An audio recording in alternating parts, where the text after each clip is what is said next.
So today's date. So I'll go through some of my initial impressions of what's going on here today. My first 180 days as the city administrator, and these are some of the topic areas that we'll go through. And I think you're going to see that City of North Augusta and the city of Aiken and Aiken County as a whole have some of the very similar strengths, if you will. I think public safety for our region is a good strength. Our parks, recreation, and tourism is good. Overall utility services are in a good state. Our region as a whole is growing.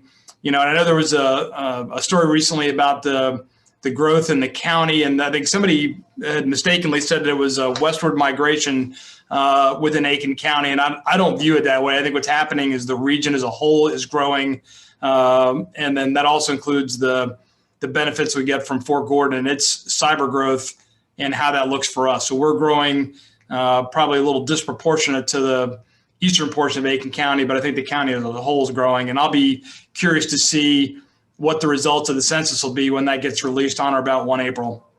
And obviously because we have a great region here with the Savannah River site, with the fort, with the medical community, with Plant Vogel, that we have a lot of major gears driving the economy here locally. And that puts us, I think, in a very good place. And so obviously our unemployment numbers are lower than the national average and will likely remain so for some time.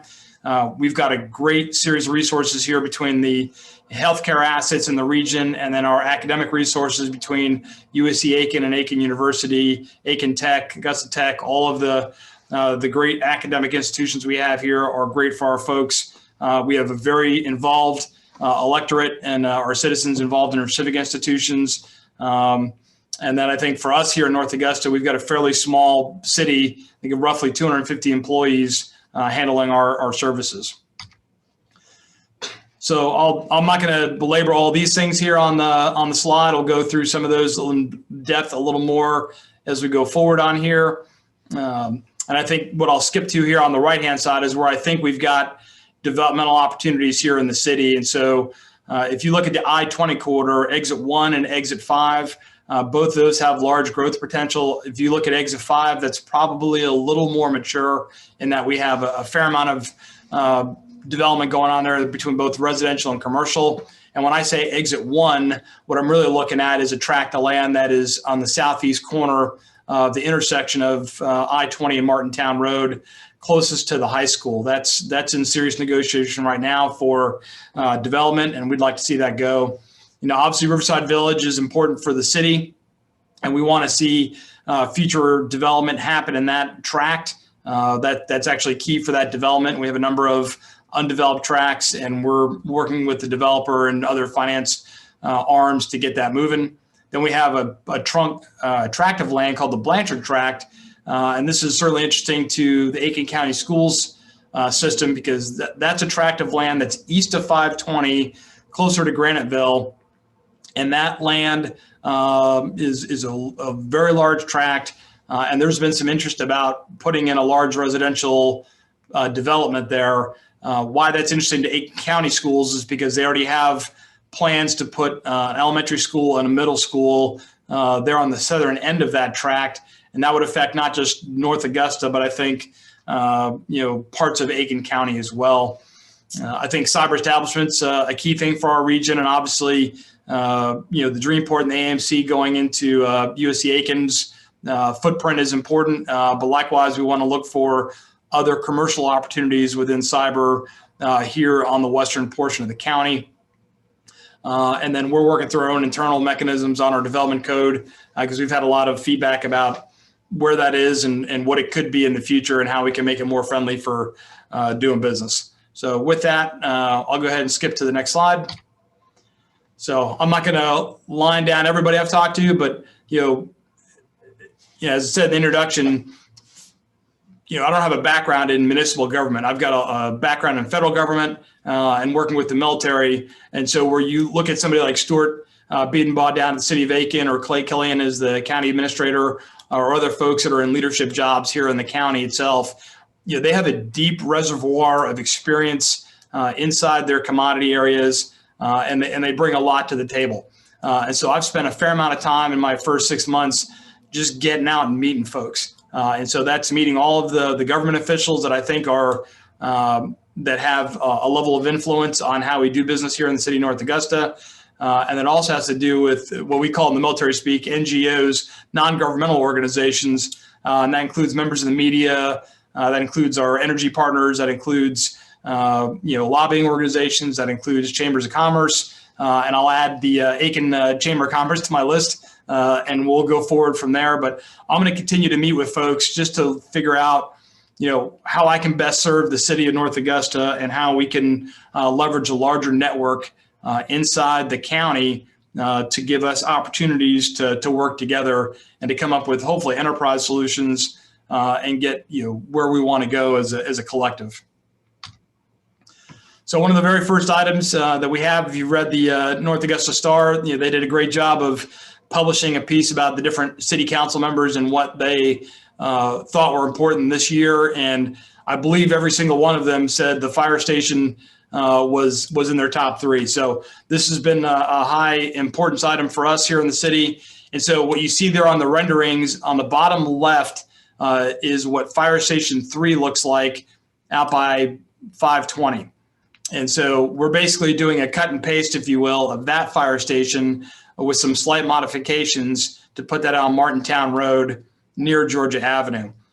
Why that's important for us is that if you see on the bottom right there, you've got a ladder truck, and that is currently at Fire Station 3. And because of the length of that doesn't fit in our existing fire station at the public safety headquarters.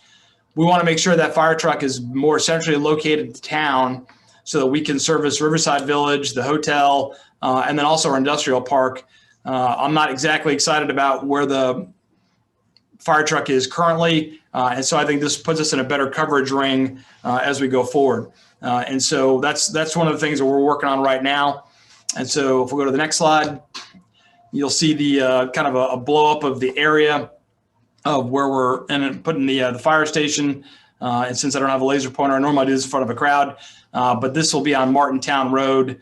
And you'll see a large grassy area that's in between, Butler and further up there on the main line. And so that's like an L-shaped lot. That's where Fire Station 1 is going. The next project we have going forward is the public safety headquarters.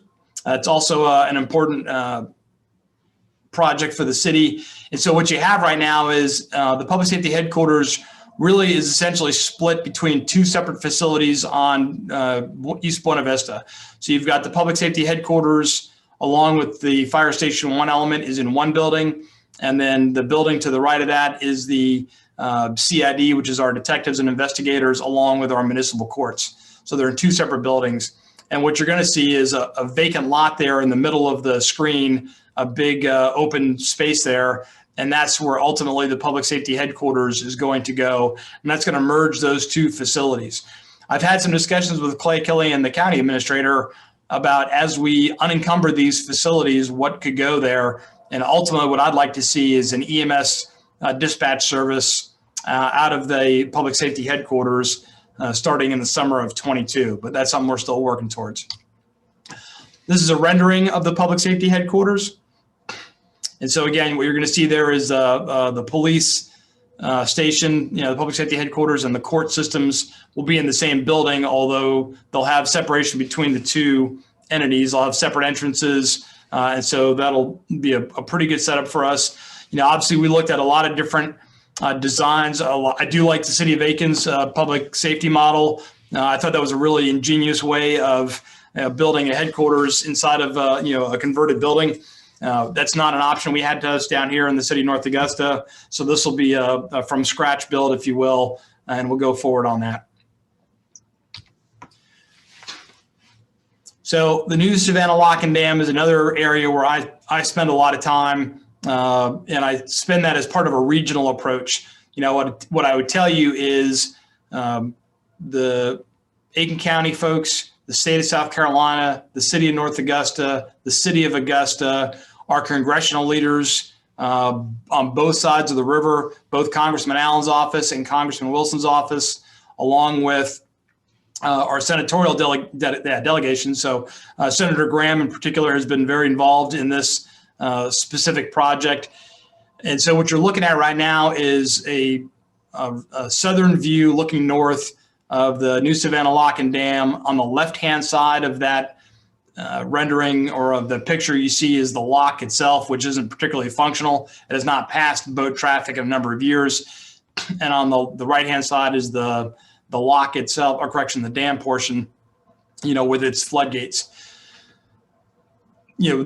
That dam in particular is critical for the water levels in the Savannah River in between, Aiken County and Richmond County in Georgia. And so if the Corps of Engineers had been allowed to do what they were planning on doing, they would have put in a coffer dam here in January of this year. They would have established a rock weir, which does not do flood control and does not do water retention. And then ultimately they would have taken this dam down. That's the Corps of Engineers' big goal on all of this. Obviously, we're not in favor of that plan. And so the locality, the consortium that we have here was able to take the Corps of Engineers to court and federal court.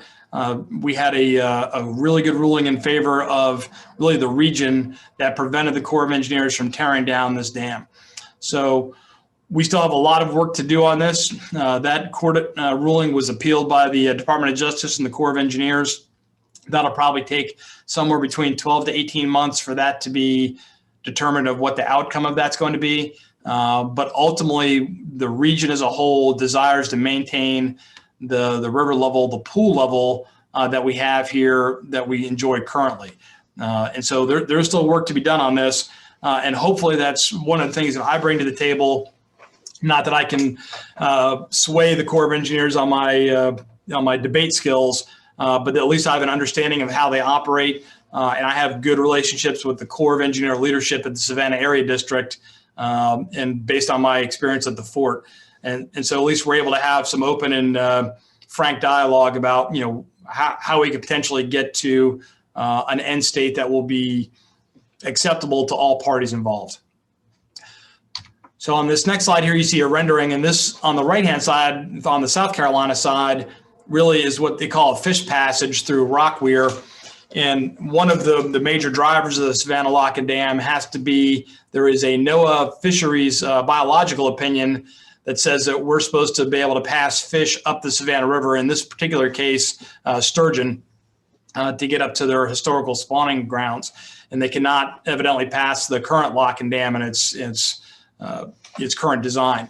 And so this was a rendering of a possible mitigation effect. And quite frankly, there's a lot of different options on the table. And so there could be a fish passage on the South Carolina side. There could be a fish passage on the Georgia side.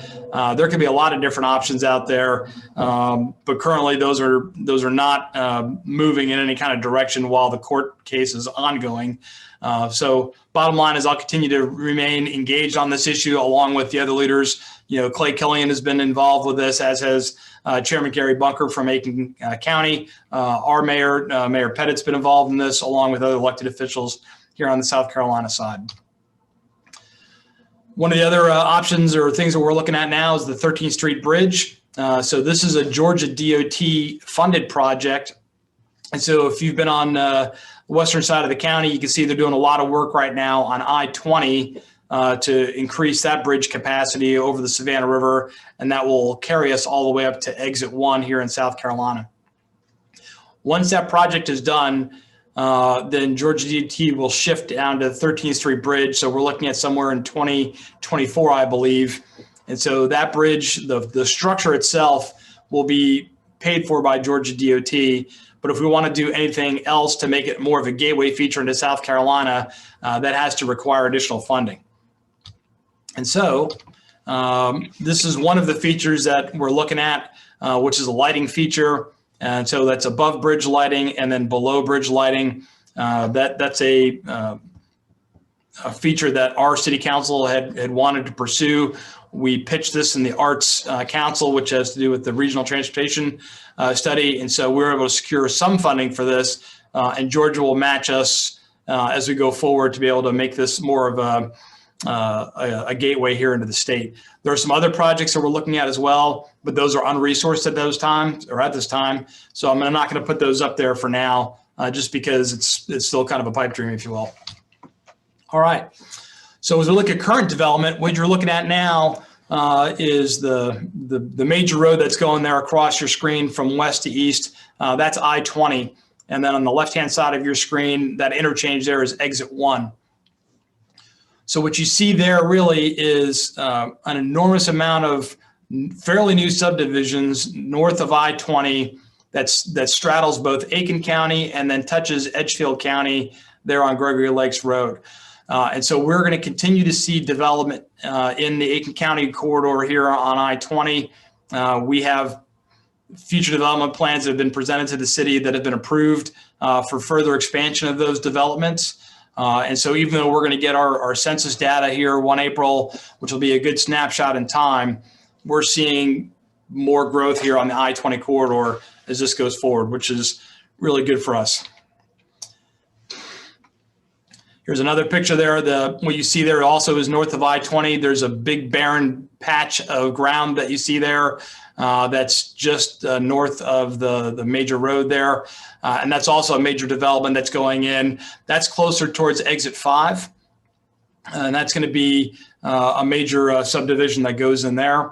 Again, that's approved. They've already got it stubbed out and there are roads in there at this point in time. So now we're just waiting on the developer to start putting up homes. So as I talked about earlier, the Blanchard tract, this is a big chunk of land that's east of 520. And then you can see the orange pin there towards the bottom of the screen, and that's Fire Station 3. So we're in a good place to provide public safety coverage there, but that's a large undeveloped tract of land. And just to the east of that is what is known as the Lakes and Streams neighborhood.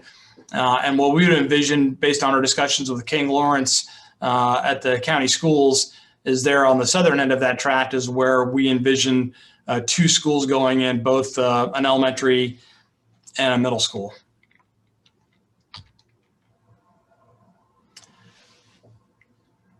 And then also we see here is, as I discussed earlier, is exit 1. And so you see is the interchange on the left-hand side of your screen, the interchange between exit 1 and I-20 and Martintown Road. And in the southeast corner, the bottom right corner there, you see a lot of wooded area. That's an area that is being discussed right now for development that would probably be mixed use, and that you'd see largely residential development on the east side of that tract, and then commercial development there along Martintown Road. And if you can see it on their screen there, you've got the Waffle House that's there. Hopefully that stays. And then we can build things around there as far as commercial growth. And I think we already covered this slide. And that was kind of fast and furious. I think that took about just shy of 20 minutes. But I'll go ahead and pause here for questions.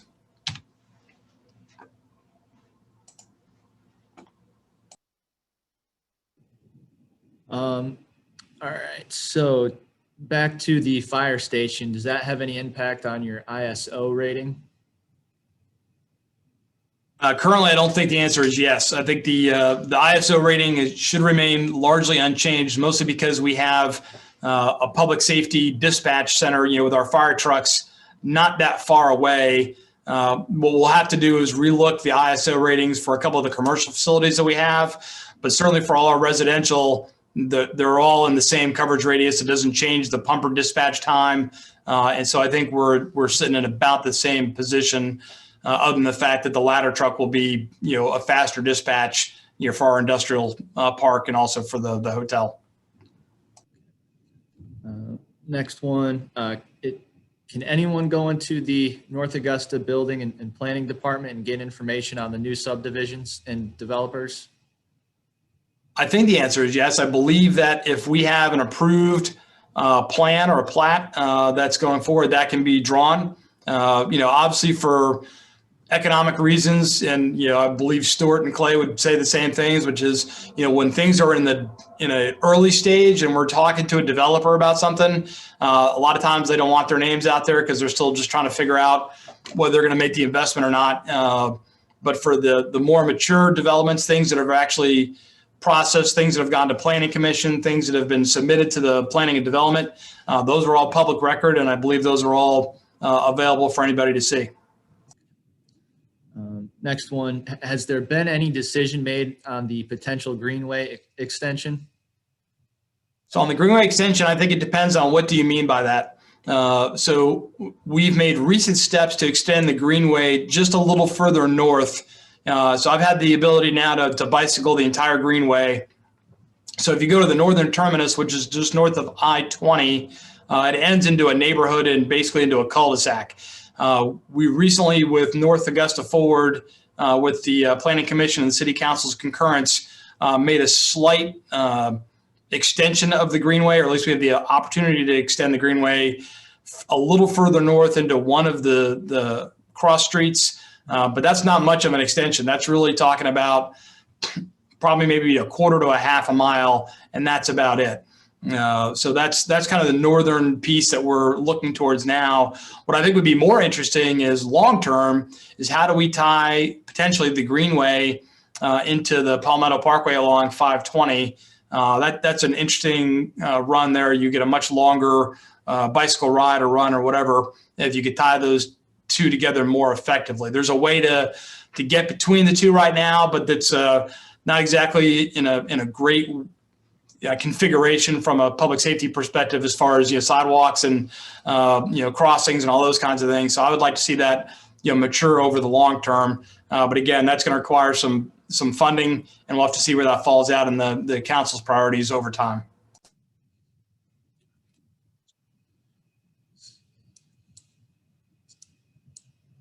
I see a question on there about the status of the new school on exit 5.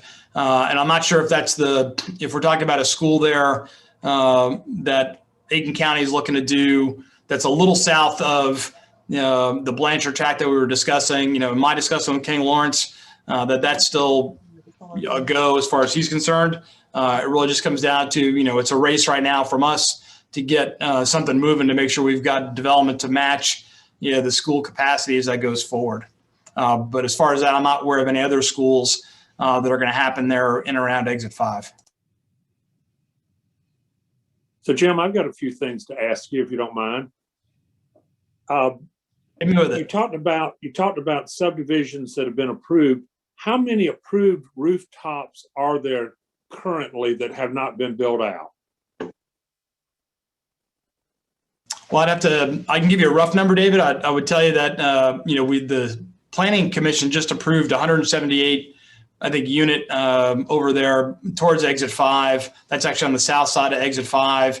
You figure there, Wanda Woodlands has got an expansion that's going on there. That's probably a couple hundred. And then you've got the new development that's going in there. That's probably, let's call that 250 units. So, I mean, conservatively, I'd say that we've got at least 500 to 600 rooftops that are in process now that are moving forward. And then in addition to that, we've got, I'd say maybe 300 or 400 more that are kind of in the nascent phases of moving forward. And there may be some other opportunities beyond that. We've had a fairly robust discussion about expanding one of the neighborhoods called Knollwood. That's kind of here in the central core of the city. That's right off Martintown Road. We haven't seen the final plats on that or the final plans, but we're excited to see what that's going to look like. That's probably at least 100. And so there's a couple of pockets here and there, but I think in the pipeline now, it's safe to say that I think we've got at least 500 roofs that are moving along, and I would expect that we're going to see constructed in the next 24 months. Yeah, that's about what I was thinking. Another question I have is, now that you got boots on the ground and you've had time to look and you talked to a lot of people, what do you think is missing from the North Augusta landscape that you'd like to see come that the private sector has not moved forward with yet? The offer has been presented. The seller is unable to work the offer as presented. The offer can be submitted again. Well, David, so the question was, I think, what are we missing here in North Augusta? I would tell you what I think we're lacking, among other things, really is sit-down restaurants. Down in Aiken, you've got a really good corridor there in Whiskey Road, and you've got just about every restaurant you could think of that you can partake in. And that's part of that is a geography discussion, quite frankly. Whereas here in North Augusta, we're very close to the city of Augusta and Columbia County, and there's a lot of restaurants over there, and so it's a competitive landscape for us. I've been told by a number of our citizens that if I can get us a Cracker Barrel in town, that they'll put a statue up of me. So I'm working on that pretty hot and heavy. We'll see if I can get there before I leave this job. I'm working on the Olive Garden statue right now. That's what Aiken seems to want. Did I see a question come in, Jim, from Eugene? You did. Jim, have you started to see much spillover in business residential sales related to the cybersecurity wave?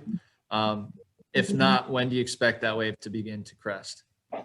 So I think, so hopefully this won't be a long-winded answer to a short question, but on the first part of this, I think we have seen a residential wave, if you will.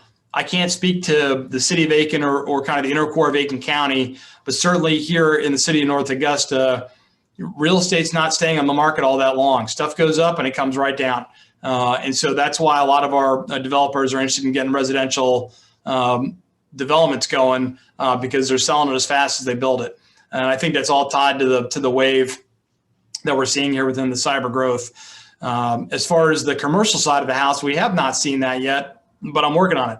And ultimately, we have to set conditions to allow for cyber business to be here. And then depending on the kind of clientele you're looking for, you also have to look at building, specialized commercial office space. And we call that SCIFs, secure compartmentalized information facility, which are buildings that can handle top secret level information. And it's not as simple as taking an existing building and building the Faraday cage around it. You have to do some pretty significant things to make a commercial office space compliant in order to serve the NSA and the Army cyber elements that are across the river.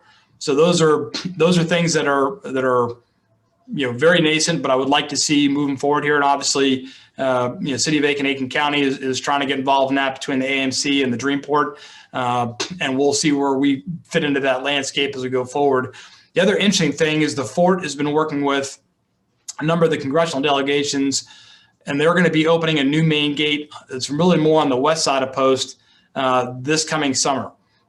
The desire of the Fort's leadership, and I think also for us here in South Carolina, is to have an I-20 interchange go directly from the interstate and then go through Columbia County, Georgia, directly into the Fort. I would tell you, if that comes to fruition, that will be of great benefit to Aiken County because exit 1, exit 5, probably out to exit 11, could certainly see developmental opportunities based on that, because the commute times would be cut down dramatically to be able to just get onto I-20 and then take a direct route, drop it into Gate 6, the new main gate of Fort Gordon. So I think there'd be a lot of benefit there. And then, you mentioned there's been a lot of, subdivisions going up. Are there any plans for any of the rental or apartment complexes?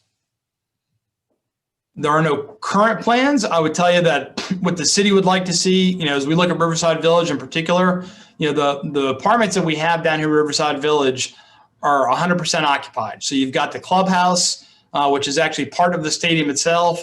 And then you've got the Ironwood apartment complex that's just on the other side of the hotel.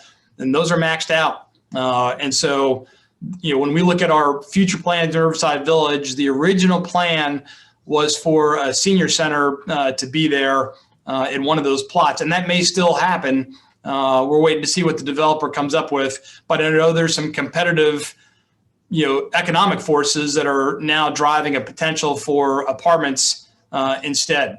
So I'll be curious to see what the developer comes to us with as far as what they want to do there on that plot of ground.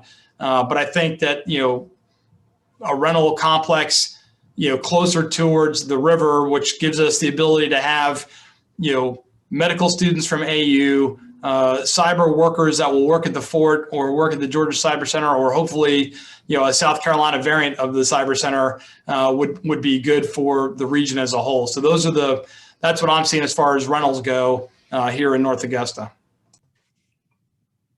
So I want to change directions for just a minute and talk a little bit about you and your observations.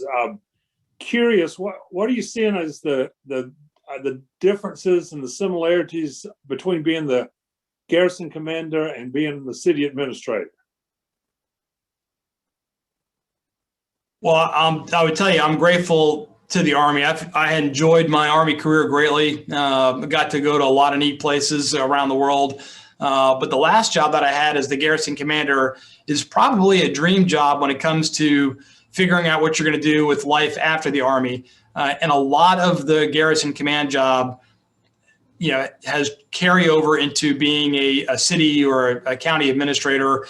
You have the public safety aspect, you have the parks and rec aspect, you have public works, you have utilities, you have a lot of the kinds of things that you're doing here on a day-to-day basis. And quite frankly, you have a largely civilianized workforce as the garrison commander. So out of about 1,000 employees, really about 950 or so were civilians, and only about 50 were green suit military folks. And most of those were either the military police or some of the chaplains. The rest of it, the rank and file, are civilians. And so there are a lot of similarities there. Where it's different, I would tell you, is economic development is very different. Todd Glover, my predecessor, had a deep love of economic development and did great work with that. And he had a lot of experience in that neck of the woods. And that's something I'm trying to get my hands wrapped around to be more effective. And likewise about revenue. So in the Department of Defense, you get handed a budget every year. And you're told if you don't spend it all, you're not going to get the same amount next year. So you're trying to spend all your money in as efficient way as possible to get the most effectiveness out of your dollar, but you're not necessarily worried about how you're going to make revenue. And then here, obviously in municipal government, taxes and fees and grants and all the things that go along with how you're keeping the city afloat. That is of key concern. So I'm very fortunate. We have a great finance director here, Cammie Hayes, and she's done yeoman's work to kind of get me up to speed about what it is we need to do here to be financially solvent. But that's certainly something that's very different from working in the federal space to being in municipal government. And then I think lastly, for you all as citizens, your ability to understand where your money is going is really great. I think at the federal level, you're try to track where your tax dollars are going. You probably need a PhD in something to make that all work and figure that all out. But here at the municipal or county level, it's pretty open, and you can see that, these tax dollars are going to pay for schools, or these tax dollars are paying for roads, or these tax dollars are paying for, salaries of employees or whatever. And so I think you get a great transparency here in local government, and it's, certainly more, at least in my opinion, responsive because we're right here in the neighborhood, and you can see a very tangible effect of, where your tax dollars are going, and also your input into your elected officials, whether it be through the city council, the county council, the mayor, or whoever, to be able to have an immediate kind of feedback loop. And one more thing I'm curious about, a person with your resume could have retired and lived anywhere. And it seems like you made a conscious decision to stay in the CSRA. Could you point out the decision-making, the qualities that led to that? Sure, I'll be happy to.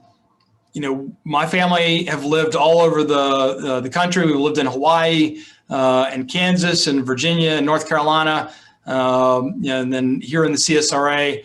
And I would tell you that we really like it here, and the quality of life is really superior.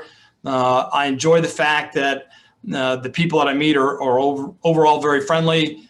We've got a good economic climate here. We've got a good tax climate. From a cultural perspective, this just is a great place for me to raise my family. I've got younger kids that are both in elementary school.